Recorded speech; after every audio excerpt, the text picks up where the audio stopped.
Hi, Grace.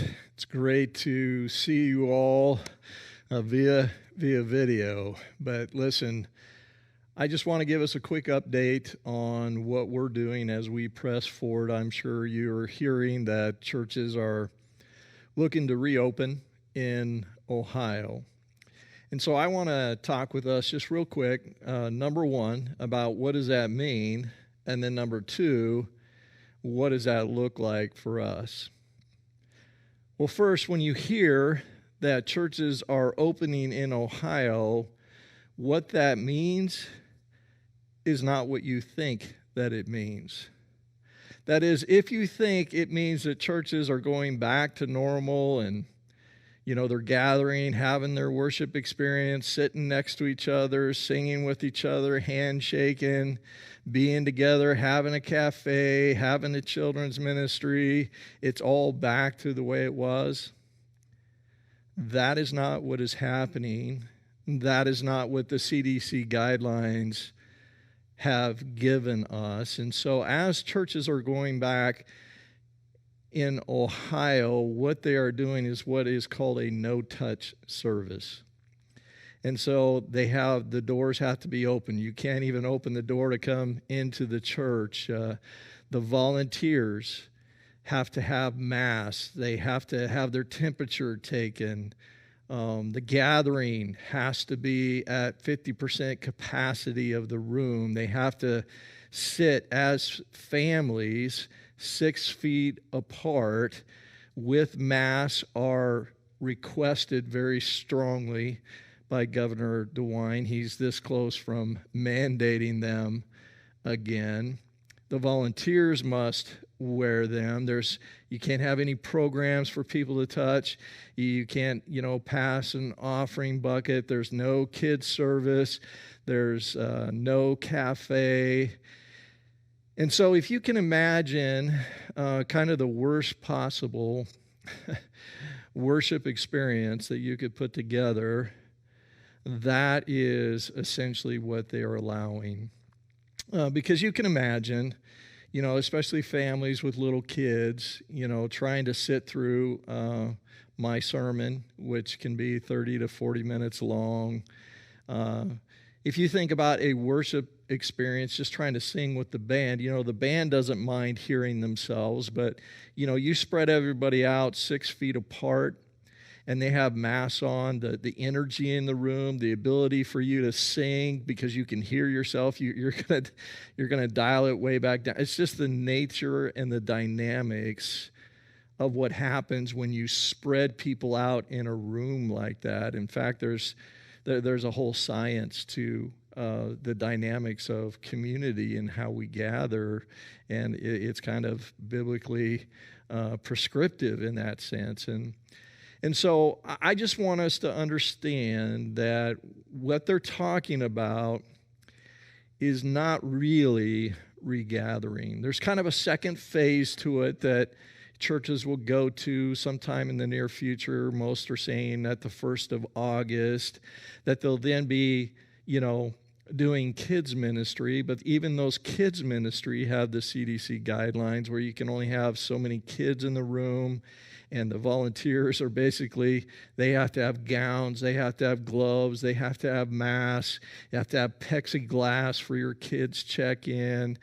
That very prohibitive atmosphere once again. And it's kind of crazy because, kids don't do social distancing. And, are you going to scold a kid for running into a room and giving their teacher a hug or giving their friend a hug? Or, if you got a kid that sees everybody in their masks and everything, they don't know who it is, are they going to feel comfortable being left in that room? And it's just very, very prohibitive. Again, if you can think of the worst possible kids experience you could provide, there you go. But that is what is mapped out for the summer as churches reopen. So that's the first thing I want us to understand. When you hear all of that, don't think people are going back to normal. They're not. Well, ultimately, what does that mean for us? Because, we have some different constraints and things that we have to face as a church as we are portable. And so, first off, you might think, well, what about the schools? Do we have an opportunity to regather back in the schools? And of course, I have been in contact with our school officials and everything, and they just don't know. I mean, they don't know what's happening. They're not getting any guidelines yet. They would love for things to be back to normal themselves. They don't know. And so the whole school is closed ultimately, indefinitely to us. And even when it opens, it's unclear what the guidelines will be in terms of us being able to worship in there as a group. Well, the second thing you might think about is, well, what about the property here at Ellsworth? And that's a possibility only to the extent, if you've ever been in the sanctuary in here, with the social guidelines, the social distancing guidelines, we could put about 20 people in here. So that means we'd have to do about 10 services. But we also want to provide an online presence for those who feel at high risk or who don't feel comfortable coming together yet. And so when you add that dimension, when we have to have all the equipment in this room along with the social distancing, we can fit about 10 people in here. And so, this building is just not designed for the size of church that we are. Praise God, what a great problem. And this building functions really well for what we've been able to use it for. Well, the third option you might be thinking about is our building at Shopko that God has blessed us with, and we're so grateful for it. Well, listen, we've been working on that as well. We've been in a lot of meetings looking to get the zoning changed and the building code changed from a commercial code to a assembly code. And so you might think, well, we gathered in there a couple of times. Well, listen, we were allowed to do that simply by the grace of our village. And so, hey, if you do see the mayor or people that work for the village, thank them for that. They were just simply being very gracious to us to allow us to gather there a few times just to let us celebrate. And so that was just out of the goodness and kindness of them loving us and loving us being a part of the community. And so, I just want to give a shout out to them and thank them for that. And so as we press forward, though, we have to follow, building code procedures and that sort of thing. And again, the village has been super great to work with along those lines. The fire chief, Aaron Stoller, has been super great to work with as well. And I just want to thank him and thank them for their time. And we're pressing into the building code stuff, which goes through Stark County. And so there's some bigger challenges there. There's just a lot involved for us to be able to meet there. But we are pressing into that so that we can get in there, at least for a temporary option, as we look then to prepare in order to remodel it the final way that we want it. And so our hope is that we can get in there in a temporary fashion and then, basically ask you all to give, ask God to bless it, and then go into the full remodel and be able to go into the school during that full remodel, because you can't be in there. I've already talked to all the contractors, like, no, it's not like, redoing your kitchen and you can live in the house. You can't do it that way. So our hope is this COVID thing will be over. We can go into the school for a little while and come back into our newly finished facility. And so would you pray along those lines with us and with the leadership? We're excited about that.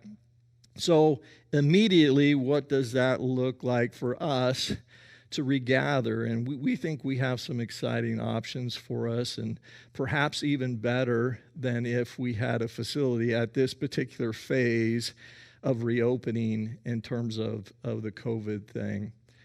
And so, as we've prayed and thought and talked to many church leaders and just wrestled with all that's going on and what is best for us and what is most honoring for us and how do we do what is good and right for all that is involved and how do we shine best the light on Jesus, all those kinds of things. How will we be smart and safe for everyone?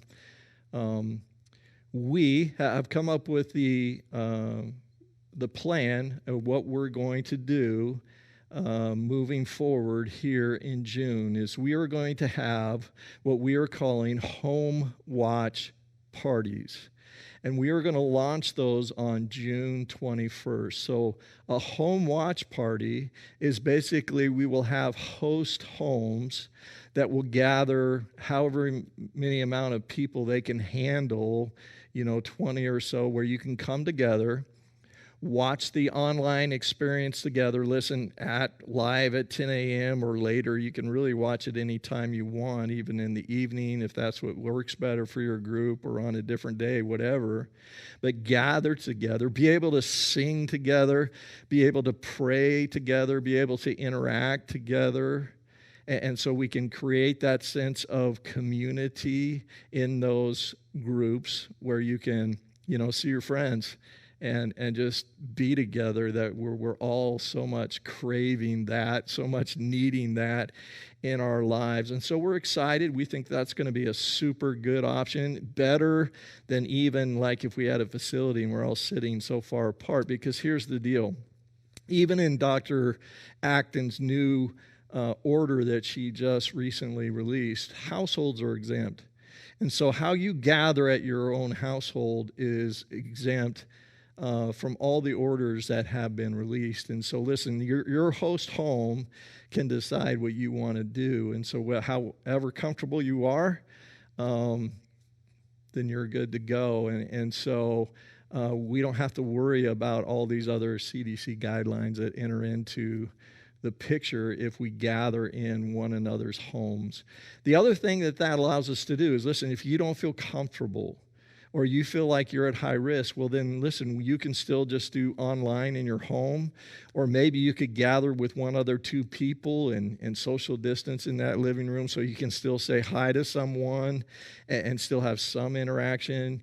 There's multiple ways you can go about that, and I encourage you to do so. I encourage you to at least reach out to one other person to interact with that if you're at all comfortable with that. If not, again, no pressure. Well, the other thing that we want to do during this summer period is we recognize we all want to see everybody. We all want to get together with everybody. I so want to see everybody. I so want to interact with everybody, and I know you guys do too, and I'm so excited for that. And so we want to facilitate that as well. But we want to do so in a family-friendly way. And one of the things that I think that churches that are reopening is that's not a very family-friendly service. We want to do what's called a family experience night. And we're going to plan several of those over the summer. And so our first one is going to be launched June 17th, which is a Wednesday night, June 17th. And we're going to have some rain delay dates if it's raining that night. So we'll release more information on that. But it's going to be family friendly. So we're going to come together on Wednesday night, and the band's going to be live. It's going to be outside here at the Ellsworth property. So we just want you to bring a blanket or some chairs for your family to sit in, and we're just going to gather as a large group so we can see everybody and we can sing together with everybody, and we'll be outside so it'll be safe and all that. And so we're going to have that live worship. I'll pray for a very short period of time, but listen, I'm not going to, pray my typical pastoral prayer. I'm not going to, give a message so that you have to try to corral your kids while I speak for 40 minutes. We're going to keep that edification portion online and in those home watch parties. And so the family experience night, listen, it's all about fellowship and worship. And so we're going to have activity bags for your kids. They'll have activity stuff in it, also little snacks for them, just to keep them occupied. And obviously, when we're all singing together and that sort of thing, that's a lot easier for your kids to, be a little bit more free than if you're trying to listen to somebody talk and that sort of thing. And then we're just going to have fellowship times, and we'll do different things, different nights. This particular night, I think we're just going to have a kind of an open mic, and so maybe like different families will step behind the mic. Like my family. Hey, it's the Henman family. This is what God has been teaching us. It's so great to see everyone, but we mainly just want to facilitate that greeting of one another and just enjoying seeing one another. The other thing that we're going to do that night, listen up to this, you don't want to miss out on this. If you come to that experience night, you will get the brand new Grace Chapel t-shirt summer edition. So we're releasing the summer edition new Grace Chapel t-shirt, and you'll get one free if you come to that family experience night. And listen, dads, we're also going to give you a little special something that night just to celebrate Father's Day. And so we hope to see you there as well. Get your family there. And listen, we're hoping that the t-shirts are fun. You can also grab a wristband. If your wristband's old and worn out, listen, we're going to be giving out wristbands because we know those things kind of get old and grungy. If you're like me and you wear it all the time, it's like it's time for a new one, man. It's looking pretty ratty, and I'm so grateful that you guys are unashamed to wear that stuff and that you use that to have conversations about Jesus. And so in this next phase, starting June 17th, we're going to launch our family experience nights. That's everybody coming together. We're going to worship together outside. We're going to fellowship together. Then every week, we're going to keep doing the online thing. We're going to gather in home watch parties. Now, you can sign up for a home watch party next week online, and we'll have between 15 to 20 different host homes that you can go in and you can sign in to what works best for your schedule, what works best for your family. So be looking for that online. We'll release that on social media when we've got it up and running. We'll send out an email just to remind you. But you can sign up for those next week. So that's what we're going to do. Family experience nights, home watch parties. For the summer, our hope is as we enter into the fall, we will be able to get into Shopco and then begin to have normal church, that we can create the gatherings that we've always created and, go back to being the Grace Chapel that we all know and love. And I say Grace Chapel speaking of the people, not as a church brand of any sense in that sense. I do want to say one other thing before I go, and I just want you to know that as your pastor, I'm very proud of the stories that I'm hearing of people encouraging one another, how you are responding, to the craziness of the times. And I just want to encourage you to not give up. I know you guys have been patient. You've all been so good about staying connected. You've all been so good about supporting what is happening in our church. And I just want to say thank you. And I just wanted you to know I'm very, very excited to see you this Sunday, number one, and then just a few days later, listen, family experience night. Let's enjoy one another. Let's glorify Jesus together.